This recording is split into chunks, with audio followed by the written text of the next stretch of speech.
ನೀನೆಯೋ ವೀರ ಬಬ್ರುವಾಹನ, ಮಣಿಪುರದ ಅರಸು. ತುಂಬಿದ ಸಭೆಯಲ್ಲಿ ನಮ್ಮವರ ಮುಂದೆ ಏನು ಹೇಳಿದೆ? ನಿಮ್ಮ ಚಿಕ್ಕ ಅಪ್ಪನ ಹೊರತು ಇಲ್ಲಾರಿಗೂ ದೊಡ್ಡಪ್ಪನಲ್ಲೆಂದು ಹೇಳಿ ಹರಟಿದ ನೀನು ಇಂದು ಶರಣಾರ್ಥಿಯಾಗಿ ಬಂದಿರುವುದನ್ನು ನೋಡಿದರೆ ಪಾಪ ನಮಗೆ ಕರಿಕರವಾಗುತ್ತಿದೆ. ಏಳು ಮೇಲೆ ಕ್ಷಮಿಸಿದ್ದೇನೆ. ಏನು ಶರಣಾರ್ಥಿಯಾಗಿ ನಿಮ್ಮ ಮುಂದೆ ಬರಲಿಲ್ಲ? ನನ್ನ ತಂದೆ ಪಾದಾರವಿಂದಗಳಿಗೆ ಭಕ್ತಿಪೂರ್ವಕ ಪ್ರಣಾಮಗಳನ್ನು ಅರ್ಪಿಸುತ್ತಿದ್ದೇನೆ. ಯಾರು ನಿನ್ನ ತಂದೆ? ಪರಮಾತ್ಮನಿಂದ ಪಾತುಪತಾಸ್ತ್ರ ಪಡೆದ ಪರಮ ವೀರ.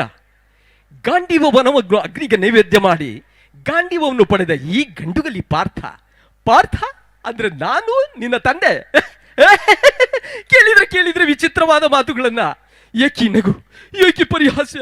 ಉಕ್ಕಿ ಬರುತ್ತಿರುವ ಪುತ್ರ ವಾತ್ಸಲ್ಯಕ್ಕೋ ಇಲ್ಲ ಅಶ್ವಮೇಧದ ಕುದುರೆಯನ್ನು ಕಟ್ಟಿ ಹಾಕಿ ಕಪ್ಪ ಕಾಣಿಕೆಗಳೆಲ್ಲವನ್ನು ಕೊಡಲಿಲ್ಲವೆಂಬ ಆಕ್ರೋಶಕ್ಕೋ? ಎರಡಕ್ಕೂ ಅಲ್ಲ, ನೀನು ನನ್ನನ್ನು ತಂದೆ ಎಂದೇ ಅಲ್ಲ, ಆ ಮಹತ್ ಕಾರಣಕ್ಕಾಗಿ.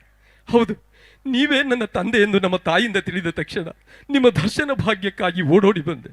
ಯಾರು ನಿನ್ನ ತಾಯಿ? ರಂಬೆಯೋ, ಊರ್ವಶಿಯೋ, ಮೇನಕೆಯೋ, ತಿಲೋತ್ತಮೆಯೋ? ಹರಿಹರಿ ಶಾಂತಂ ಪಾಪಂ. ಪರಮ ಪವಿತ್ರಳಾದ ನನ್ನ ತಾಯಿನ ರಂಭಾ ಊರ್ವಶಿ ಹೋಲಿಸ್ತಾ ಇದ್ದೀರ.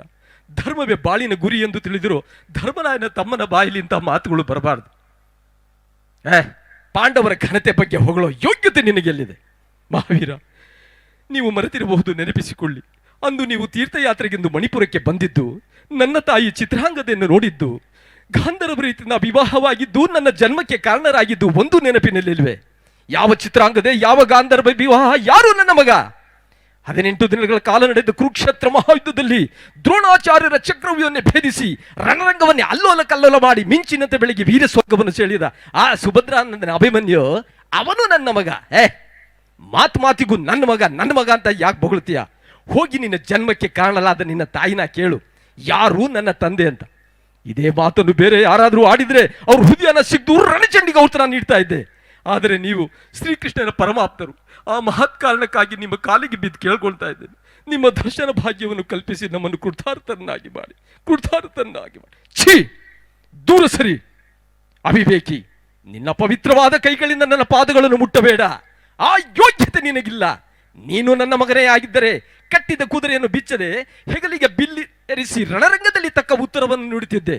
ಹೀಗೆ ಲಜ್ಜೆಗೆಟ್ಟು ಕಾಲು ಹಿಡಿಯಬೇಕಾದ್ರೆ ನೀನು ಜಾರಿಣಿಯ ಮಗನೇ ಆಗಿರಬೇಕು. ಆ ಜಾರಿಣಿಯ ಮಗ! ಭೋರ್ಗರೆ ಬುಗ್ಗುವ ಪ್ರವಾಹವನ್ನು ಪ್ರತಿರೋಧಿಸಬಲ್ಲೆ, ಕಾಲ್ಗಿಚ್ಚನ್ನು ಕಾಲಿನಲ್ಲಿ ಮೆಟ್ಟಿ ಅಡಗಿಸಬಲ್ಲೆ, ಬರಸಿಡಿಲ ಬಡಿತವನ್ನು ಬರೀ ಮುಷ್ಟಿಯಲ್ಲಿ ಹಿಡಿಯಬಲ್ಲೆ. ಅರ್ಜುನ, ಮಲಗಿದ್ದ ಮೃತ್ಯು ದೇವತೆಯನ್ನು ಬಡಿದೆಬ್ಬಿಸಿದೆ. ನನ್ನ ತಾಯಿಯ ಪಾತಿವ್ರತಕ್ಕೆ ಮಸಿ ಹಚ್ಚಿ ನಿನ್ನ ಚಿತೆಯನ್ನು ನೀನೇ ಸಿದ್ಧಪಡಿಸಿಕೊಂಡೆ.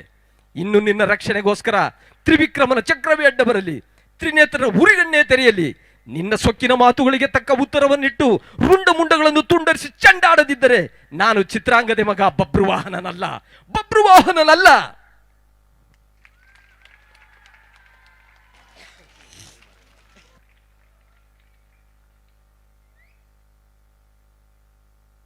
ಇನ್ನು ಕೊನೆಯದಾಗಿ ಒಂದೇ ಒಂದು,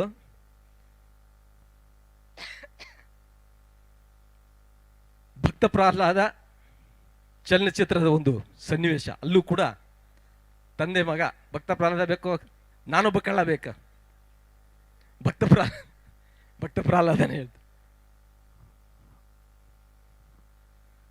ನಾನಾರು ಕಶ್ಯಪ ಬ್ರಹ್ಮನ ಮಗ, ಅದ್ವಿತೀಯ ಜಾತ ಗರ್ಭ ಸಂಜಾತ, ಚತುರ್ಮುಖ ಬ್ರಹ್ಮನ ಮೊಮ್ಮಗ.